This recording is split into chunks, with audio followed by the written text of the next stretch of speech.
Et dans les grosses catégories, mais ça on y attend forcément, je trouve que dans les petites catégories aussi, on a pas mal de monde.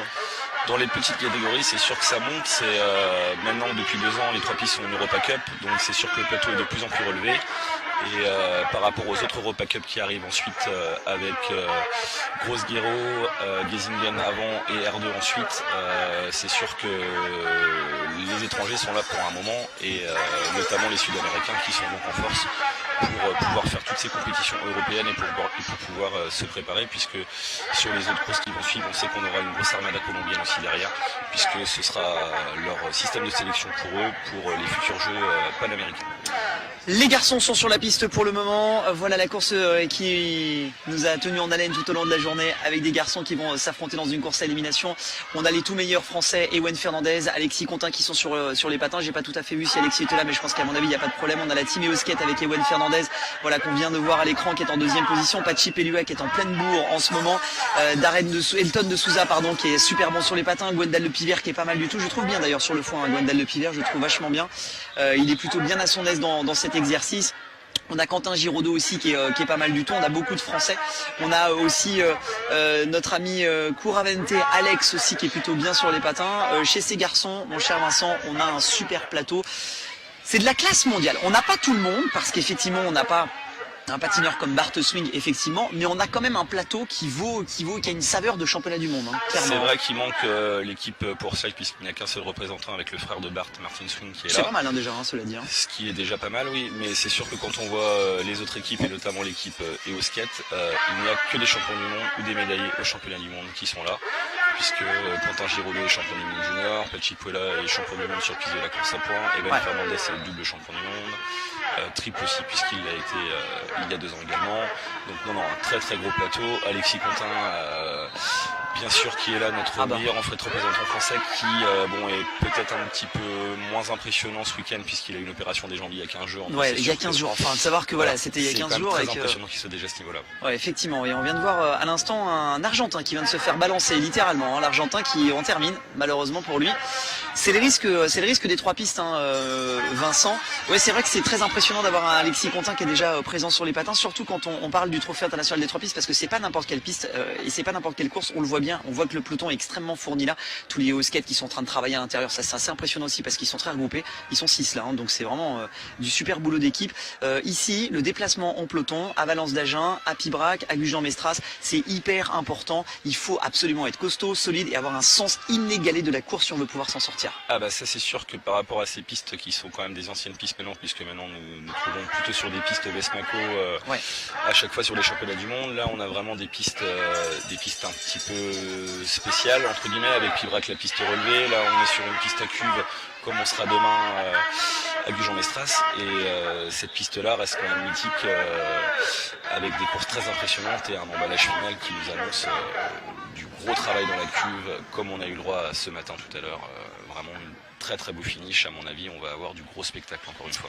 Du beau spectacle et du gros spectacle, et je peux vous assurer qu'avec ce qu'on voit à l'image, regardez comment ça sort à l'extérieur, un petit peu les trajectoires. Alors là, pour réussir à dépasser dans ce peloton-là, faut vraiment être un magicien, parce que quand on a toute l'équipe Eosket comme ça qui vous verrouille l'intérieur, mais c'est verrouillé, hein, on vient de le voir, Quentin Giraudot qui vient carrément de mettre son genou pour empêcher les Vénézuéliens de passer, c'est verrouillé de chez verrouillé. Comment on fait, Vincent, dans ces cas-là? Là, c'est en train d'éliminer, on élimine un patineur, le dernier tous les 2 jours. Comment on fait pour passer là-dedans? On est obligé quand même de livrer beaucoup d'énergie pour réussir à dépasser. On passe par l'intérieur, on passe par l'extérieur, on fait comment? C'est un petit peu à la va comme je te pousse, c'est vraiment très compliqué. On voit que dans le nœud du peloton, réussir à se faire une place, on a d'abord pas beaucoup de place pour pouvoir évoluer, c'est compliqué quand même, on sort un peu les mains aussi, hein. À mon avis, la difficulté, c'est vraiment si on est beaucoup trop à la corde. Le problème, c'est que ça stoppe quand même souvent au niveau du cœur du virage. Ouais. On est obligé du coup de relancer souvent. La relance, S'épuiser. au bout d'un moment, ça fatigue évidemment. Donc le fait de pouvoir construire son virage, de prendre un peu plus large, d'être capable de croiser plus tôt que les autres et de sortir vraiment vite en gros de son virage, et de pouvoir après avoir un maximum de vitesse en ligne droite pour pouvoir un petit peu choisir sa trajectoire. Soigner sa trajectoire, ouais, c'est un peu ça le deal. Je pense que c'est ça vraiment qui peut faire la différence.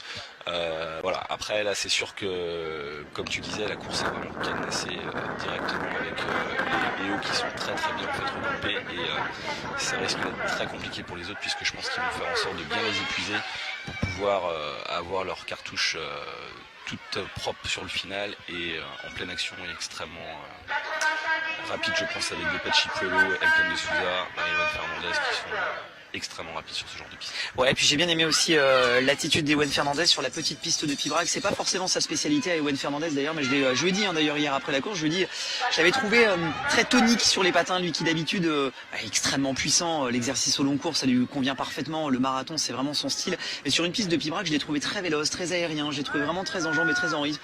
Évidemment, réponse attendue d'Ewen Fernandez. Ouais, je suis pas top. Donc ça veut dire que quand il dit je suis pas top, généralement, c'est que c'est une machine de guerre qui va se proposer à nous. Ça, j'en suis carrément sûr. J'attends aussi un petit coup d'éclat d'Elton de Souza qui s'est préparé en Amérique du Sud et qui pourrait bien sortir du Diable Vauvert lui aussi. Hein. Ah, c'est sûr qu'il a fait une grosse préparation en faisant les championnats colombiens il y a un mois à peu près. Donc il est en pleine forme. Il nous l'a montré aussi au début du mois de mars à Grenade en étant très performant. Juste un petit mot sur la sortie de Gwendal Le Pivert qui vient de se faire éliminer. Ah là, je pense que Gwendal s'est fait éliminer un peu bêtement, le dossard numéro 59. Voir Gwendal se faire sortir aussitôt, pour un garçon aussi expérimenté, ça c'est pas forcément une très bonne performance. Hein.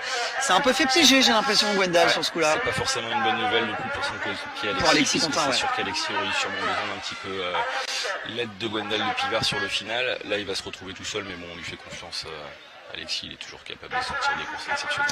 Et on le voit d'ailleurs à l'écran, Alexis Contin avec son dossard numéro 90 là-bas sur l'extérieur qui est juste derrière les deux pensionnaires de l'équipe Maple. Il est bien placé, Alexis, hein. Il va se retrouver tout seul face au Wii Skate, mais il est bien, Alexis, regardez, il rend une tête à tout le monde, Alexis, avec son envergure qu'on lui connaît bien. C'est vrai que c'est très impressionnant de le retrouver 10 titres de champion du monde, Alexis Contin, il l'a précisé quand même, 10 titres de champion du monde, médaille au championnat du monde sur glace, et il est reparti pour une échéance olympique. Ça ferait de lui quand même un athlète exemplaire. On en a eu beaucoup, hein, des patineurs exemplaires, c'est vrai, on en a vraiment eu beaucoup, mais là, Alexis Contin, on se souvient des générations de Pascal Gravouille, de Franck Perron, d'Alain Nègre, bien sûr, on se souvient des générations suivantes qui étaient Arnaud Giquel, Pascal Briand, Franck Cardin, et puis là, cette génération, Yann Guyader, Alexis Contin. Décidément, la France, on continue un petit peu, c'est une tradition qui se perpétue hein, quand même. Hein. Et tu fais partie de ces entraîneurs qui essayent d'emmener les jeunes vers ça, justement. Hein. L'objectif est là. L'objectif, c'est vrai que d'arriver à amener nos minimes, nos cadets sur des grandes en fait compétitions, pouvoir leur amener en fait de l'expérience pour que ensuite ils progressent et qu'ils puissent arriver au niveau de leurs aînés tout simplement, puisque c'est vrai que comme en gros tu le dis, grosse en fait génération, mais depuis maintenant une dizaine, quinzaine d'années avec nos seniors, puisque on est deuxième nation mondiale au niveau senior au dernier championnat du monde, avec notre duo de fondeurs Alexis Contin et Ewen Fernandez, mais aussi avec Elton de Souza, avec Darren de Souza, Gwendal Le Pivert, vraiment une belle équipe de France qu'on a eu à ces derniers championnats du monde en Argentine. Et c'est vrai, comme tu disais, Alexis avec 10 titres de champion du monde maintenant devient le Français le plus titré au niveau en fait mondial, puisque c'était Pascal Briand avant qu'il détenait le record de titres avec 8 titres de champion du monde. Donc là, une performance très impressionnante. Et tout ça, ça vient de la Bretagne. Je suis quand même obligé de rendre à César ce qui appartient à César. C'est des terres bretonnes. C'est vrai que la partie ouest de la France nous a quand même livré beaucoup, est une vraie terre de champions hein, quand même. Ça, je dois le reconnaître, que ce soit la partie nantaise et la partie bretonne, c'est aussi parce que vous avez pas mal de pistes. Hein. Saint-Brieuc, c'est une piste magnifique. Lamballe, c'est un circuit routier absolument génial aussi. Donc ça permet aussi, ça favorise l'éclosion de pas mal d'athlètes. Et puis quand on est minime et cadet, c'est vrai que c'est un âge aussi pas facile, l'adolescence, où c'est beaucoup de sacrifices, le roller, c'est beaucoup d'abnégation, c'est beaucoup de travail. Et il faut des entraîneurs comme vous, les amis, pour réussir à conduire nos jeunes pousses en direction des sommets du roller. Alex Coravente, notre ami sud-américain avec le dossard numéro 9, il est bien affûté lui aussi, on le voit à l'image là, qui est en train de mener son exercice. Alex Coravente aussi, qui aura sans doute son mot à dire. Et Ewen Fernandez qui est dans la partie. Et il nous propose pour l'instant tous les deux une démonstration de maîtrise et au skate. 65 et 14.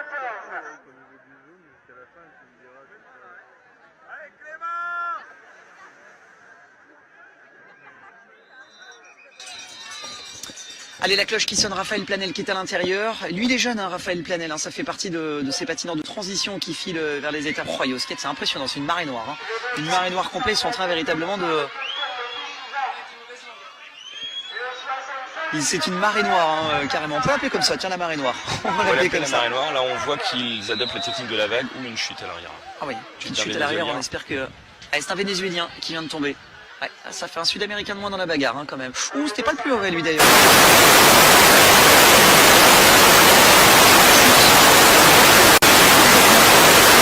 C'est cadenasser une course comme ça, c'est fatiguer les autres, mais c'est aussi préserver beaucoup de son énergie pour les patineurs de skate. Hein. Ouais, c'est ça. Là, le fait qu'ils adoptent en fait la technique de la vague, ça leur permet d'obliger en fait les patineurs à essayer de passer en fait par l'extérieur. Une fois qu'ils essaient de passer par l'extérieur en sortie du virage, ils sont en fait bloqués puisque les patineurs de tête montent là comme on peut le voir sur nos images, et ensuite ils repassent à la corde pour empêcher ceux qui veulent passer par la corde justement de pouvoir en fait les dépasser. Donc l'avantage c'est que ceux qui sont devant font pas beaucoup d'efforts puisqu'ils se font pousser une fois en fait par l'extérieur en sortie de virage, puis ensuite par en fait l'intérieur quand ils recoupent la corde.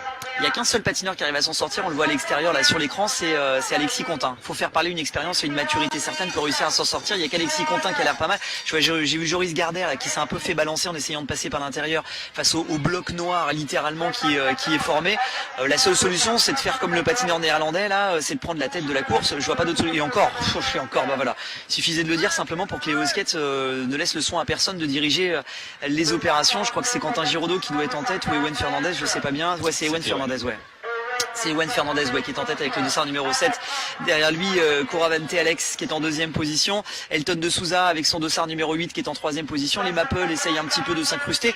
Mais on s'incruste moyennement parce qu'ils sont sur l'extérieur et du coup ils sont pas en train de faire la même course. Ils font pratiquement un tiers d'effort en plus à l'extérieur comme ça. Ouais, mais j'ai l'impression qu'ils se fatiguent pas trop quand même, parce que c'est vrai que le rythme n'est pas forcément très soutenu encore pour l'instant. On voit aussi qu'Alexis est du coup calé derrière en fait les Maple tranquillement pour pouvoir profiter justement du fait de patiner le plus possible en virage et d'éviter le moindre stop pour éviter en fait la relance.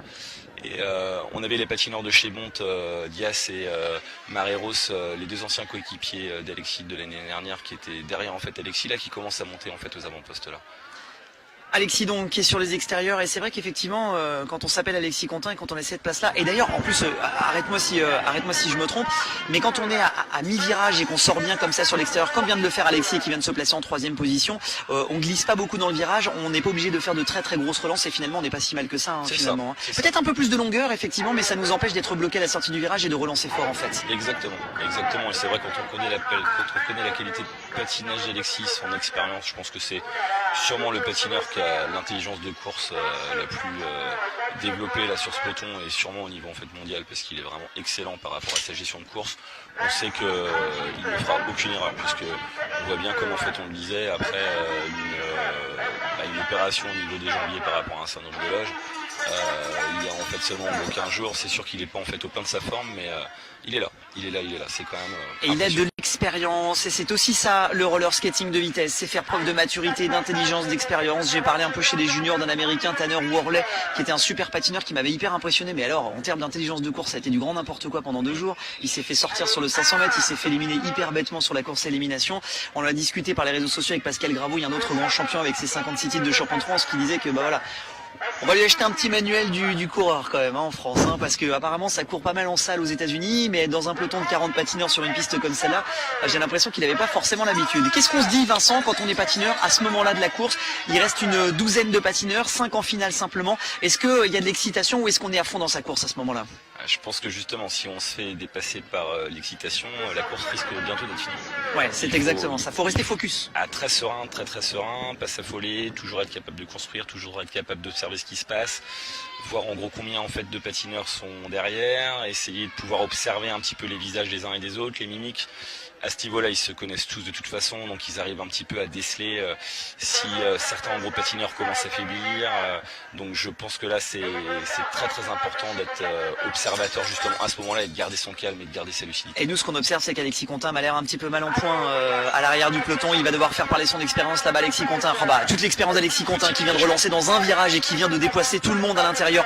L'expérience parfaite d'Alexis Contin qui était mal placé, mais là, regardez, hop, à l'écran par l'intérieur, Alexis Contin qui était dernier. Il lui aura fallu à peine un demi-virage pour se placer directement en troisième position.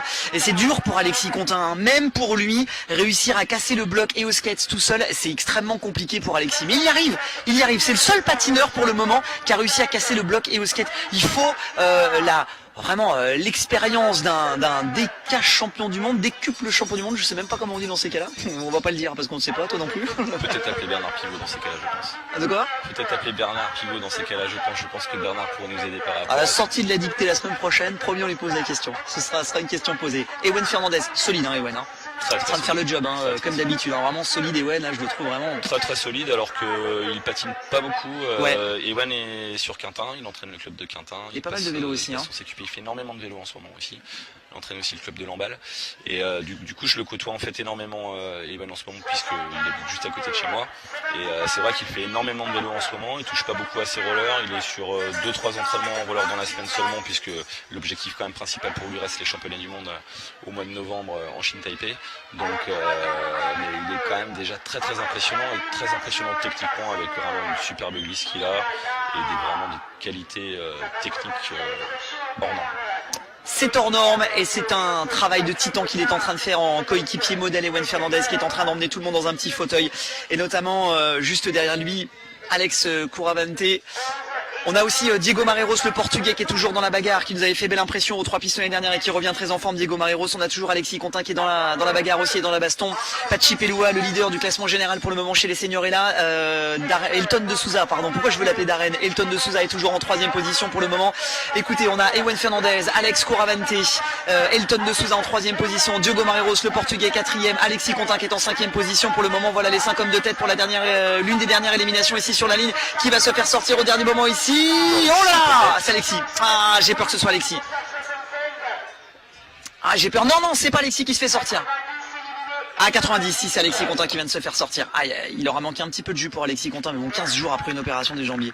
15 jours après un syndrome des loges, terminé 6e ici d'une course à élimination aux 3 pistes. Je dis respect et un grand bravo à ce monsieur. La 3, 5, 6, allez, c'est la dernière élimination, me semble-t-il, sur la ligne. Elton de Souza qui est un petit peu mal en point, Diego Marreiros qui est là, Pachi Pelua qui est en 3e position. Ça va se jouer entre ces 3 garçons. On a encore un patineur du team Maple qui est encore dans l'exercice avec son dossard numéro 76. Elton de Souza qui est en train de fournir l'effort à l'intérieur. Ça va se balancer, ouais. C'est le team Apple qui sort. Ou Diego Marreiros peut-être, le 276. J'ai l'impression que c'est le 76 qui va sortir. Ah, je pense qu'Ewan va bientôt sûrement passer le relais à Couravante qui risque d'amener sur un plateau Pachi Pelua. À mon avis, ça va être comme ça que ça va se dérouler. Après, Dossard 6, Elton de Souza qui vient de se faire sortir. Elton de Souza qui vient de se sortir. Allez, on est presque à l'arrivée, mon cher Vincent. Merci d'avoir été des nôtres, Vincent, parce qu'après on va vite se retrouver à l'intérieur, on va aller choper le micro. Vincent, c'est l'emballage final qui va être proposé maintenant. Allez, un champion, un leader. Qui c'est que tu vas gagner cette course tout de suite? Le petit pronostic qui va bien. Pachi Pelua, et je pense qu'il va faire les ailes d'avion pour finir, comme il a fait en gros ce matin. À mon avis, là, il est quand même amené sur un plateau. Ça peut pas lui échapper. Allez, c'est la cloche qui est lancée. Ewan Fernandez qui est en tête pour le moment et tout le monde est en train de plonger à l'intérieur avec Diego Marreiros qui essaie de faire le coup. Diego qui essaie de se mettre un petit peu à l'intérieur de star numéro 63 qui essaie de faire le coup à tout le monde. C'est Jorge Bolano, ça balance dans tous les sens.